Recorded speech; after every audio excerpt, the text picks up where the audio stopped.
धैर्य अपने आप में एक अद्भुत प्रसाद है मनुष्य को दिया हुआ।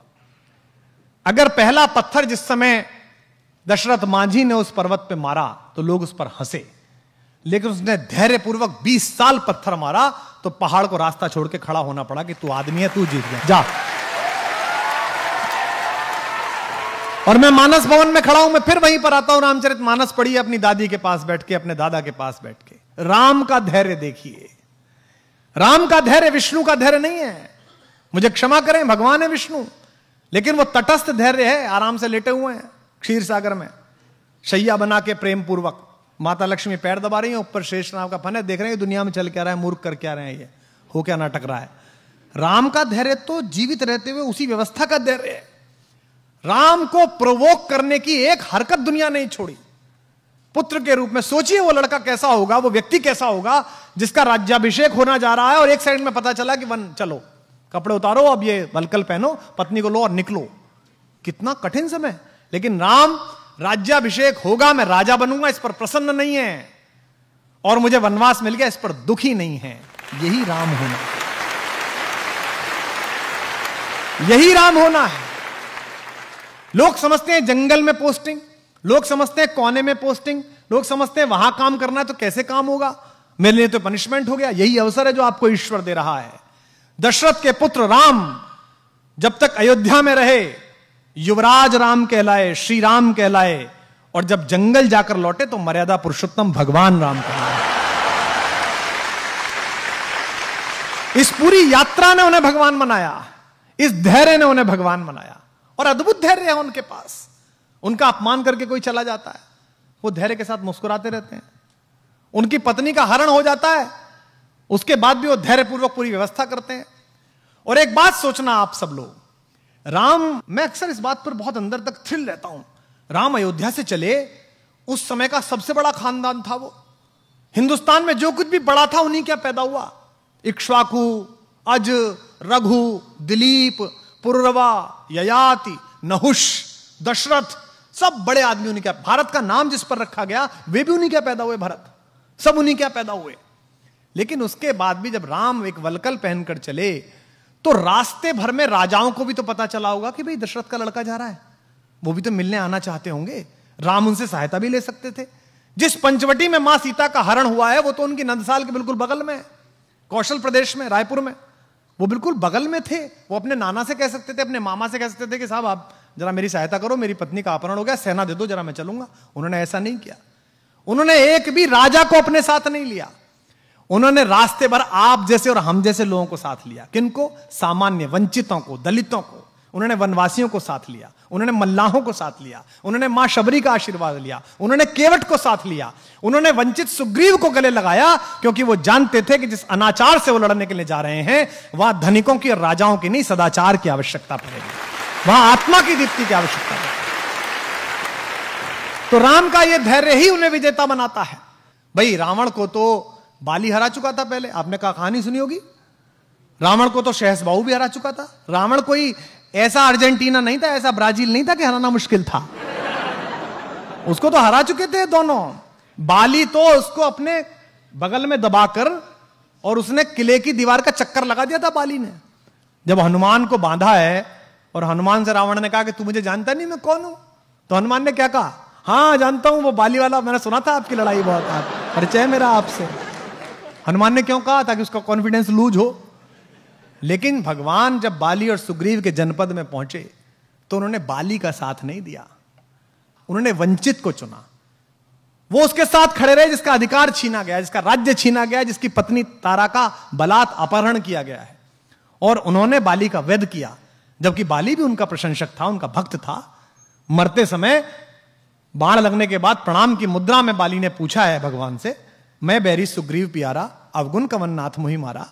मैं बैरी हो गया, सुग्रीव आपका प्यारा हो गया, मुझ में ऐसा कौन अवगुण था मुझे मार दिया? तो राम ने उसको उत्तर दिया कि अनुज वधु भगिनी सुत नारी, छोटे भाई की पत्नी, भगिनी बहन, सुत नारी बेटे की पत्नी, सुन सठ कन्या सम ए चारी। हे मूर्ख, ये चारों बेटी के बराबर होती हैं। इन्हें कुदृष्टि बिलो कहीं जो है, इन्हें गंदी दृष्टि से जो देखता है उसका वध करने में पुण्य मिलता है, पाप नहीं होता है। ये उसको उत्तर दिया उन्होंने भगवान। अगर भगवान की विजय अपने लिए होती, अगर धैर्य ना होता तो वो बाली को लेकर चल देते। बाली हरा चुका था, उन्होंने कहा नहीं बाली तू नहीं चाहिए, तू नालायक है, तूने इस छोटे भाई को मारा है, इसकी पत्नी का हरण किया, मैं तेरा तो वध करूंगा, ये वंचित है, इसे लेके चलूंगा। तो राम ने क्या किया, राम के साथ जितने लोग हैं, राम का धैर्य अद्भुत है। और यहां जो अध्यापक है उनसे निवेदन है, राम की लीडरशिप क्वालिटी अद्भुत है। राम ऐसे ही राम नहीं बने हैं। मत पढ़िए हिंदू होकर, इस परिसर में बहुत सारे इस्लाम मतावलंबी हमारे दोस्त बैठे होंगे और किसी जाति धर्म के लोग बैठे होंगे, कहानी की तरह पढ़िए और फिर देखिए कि राम जैसा लीडर कहीं नहीं है। वो उस व्यक्ति की क्वालिटी को डेवलप करते हैं, उसे इंस्ट्रक्ट नहीं करते। उन्होंने सुग्रीव की क्वालिटी को डेवलप किया। एक ऐसा डिप्रेस आदमी जिसकी पत्नी का हरण हो गया, जिसका राज्य छीन लिया गया, भाई ने लात मार के भगा दिया, उसको उन्होंने कल्टीवेट किया और सुग्रीव महारथी के रूप में बना। और उस युद्ध में सुग्रीव की महत्वपूर्ण भूमिका रही। जिस समय हनुमान लंका के लिए रवाना हुए, आप रामचरितमानस पढ़िए, अध्यात्म रामायण पढ़िए, श्रीमद् वाल्मीकि रामायण पढ़िए, कंबन की रामायण पढ़िए, कहीं नहीं लिखा हुआ कि उन्होंने हनुमान से क्या कहा कि तुम क्या करना। आज हम कितने फ्रस्ट्रेटेड हैं। आज हम लीडरशिप डेवलपमेंट की बात करते हैं, हम ड्राइवर को एक जगह भेजते हैं सामान लेने के लिए, 5 बार बताते हैं उसे, क्योंकि हमें उस पर भरोसा नहीं है, हम उसकी लीडरशिप डेवलप नहीं होने देना चाहते। राम लीडरशिप डेवलप करते हैं। राम ने हनुमान को नहीं बताया कि तुम्हें वहां जाके क्या करना है, उन्होंने कहा बस जाकर देख कर आओ कि सीता कैसी है, कहां है, और उन्हें आश्वस्त करके आओ कि मैं आऊंगा। 2 बातें। इसके बाद का जो पूरा घटनाक्रम है, छोटा सा रूप बनाना, अंदर जाना, लंकिनी को मारना, मां सीता को वो मुद्रिका देना, फल खाना, खुद ही गिरफ्तार हो जाना, आग लगा देना। आग लगाना मतलब वो राम का विजिटिंग कार्ड दे के आए। हाँ, मतलब बता के आए वो कि जो आ रहा है हम उसका कार्ड है। मैनेजमेंट का बेस्ट उदाहरण है हनुमान। एम्प्लॉयर का 1 रुपया खर्च नहीं कराते वो, 1 पैसा नहीं। भगवान ने कहा कि वहां जाओ, खुद ही टेक ऑफ, खुद ही लैंडिंग, और सारा पैसा हनुमान का, उसका रावण का। भाई हनुमान जबरदस्ती गिरफ्तार हुए स्वयं में देखने के लिए कि कौन है, तो कहा गया भाई इसकी बानर को पूंछ से बहुत प्यार होता है, इसकी पूंछ पे कपड़ा बांध दो। कपड़ा किसका? रावण का। बोले इस पे तेल लगाओ, तेल किसका? रावण का। जली किसकी?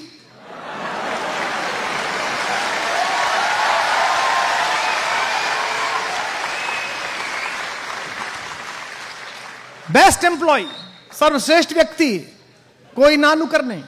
भगवान राम के जीवन में जो 2 कठिन समय आए, उन दोनों में उन्होंने ही पार लगाई। उनसे कहा गया कि भाई मेरा भाई ये बीमार है, सोचो राम पर कैसी बीती होगी। भगवान राम के जीवन का सबसे कठिन रात वो है जब उनके भाई को मूर्छा आई। उस रात राम कितने भी ईश्वर हो, मनुष्य रूप में जी रहे थे, मन में ये तो आई होगी यार अयोध्या जाके क्या कहूंगा, पत्नी कहां अपहरण हो गया, भाई कहां युद्ध में मारा गया। ऐसे समय में हनुमान काम आए और हनुमान गए, वहां कंफ्यूजन हो गया कि कौन सी संजीवनी बूटी, मेडिकल स्टोरी ले आए पूरा। बोले भाई इसमें से देख लो कौन सी है। तो 2 बातें हुई, पहली हुई जिज्ञासा, दूसरी हुई धैर्य, तीसरी हुई आपको क्राफ्ट करने वाले लोगों में कि आप लीडरशिप डेवलप करें, आपके अंदर नेतृत्व की क्षमता डेवलप हो। और नेतृत्व की क्षमता का शिक्षा से कोई मतलब नहीं है। मैंने निजी रूप से जाना है, मैंने एक बहुत कम शिक्षित 5वीं पास व्यक्ति के साथ आंदोलन किया है उनके नेतृत्व में, और मैंने तथाकथित एक बहुत बड़े पढ़े लिखे के साथ राजनीति करी है।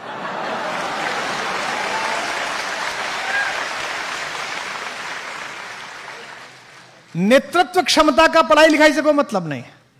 नेतृत्व क्षमता पैदा करना आपकी आत्मा की शुचिता पर निर्भर है। आपको जब यह लगता है, राम को भी तो लग सकता होगा कि यार हनुमान में इतना तेज है, कहीं यही ना राजा ना बन जाए, कहीं इसकी आरती ज्यादा ना होने लगे। और हमारे यहां तो मराठी में एक कथा भी आती है, प्रथम नागरिक मराठी भाषी हैं, तो मैंने एक लोकगीत में कथा सुनी वहां कि भाई जब नल और नील पत्थर तैरा राम लिख कर, तो भगवान राम अकेले बैठे थे, उन्होंने सोचा कि यार मैं भी तैरा दूं, तो उन्होंने एक पत्थर को उठाया और छोड़ा उस पर, तो वो डूब गया।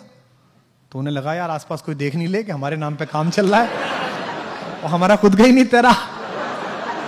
तो उनके मुंह पर एक बड़ी लज्जा की, संकोच की रेखा आई। तो उन्होंने नल नील की तरफ देखा, तो नल ने कहा कि प्रभु आप छोड़ दीजिए, हम बना लेंगे आप। तो उन्होंने कहा चलिए मैं नहीं बनाता, पर तुम्हारा कैसे तैर रहा है, मेरा क्यों नहीं तैर रहा। उन्होंने कहा हमने पत्थर पर राम लिखा, ये अमर नाम है, ये भवसागर को पार करने वाला नाम है। आपने पत्थर को छोड़ दिया, जिस पत्थर को स्वयं राम ने त्याग दिया उसे कौन उबारने वाला है भाई।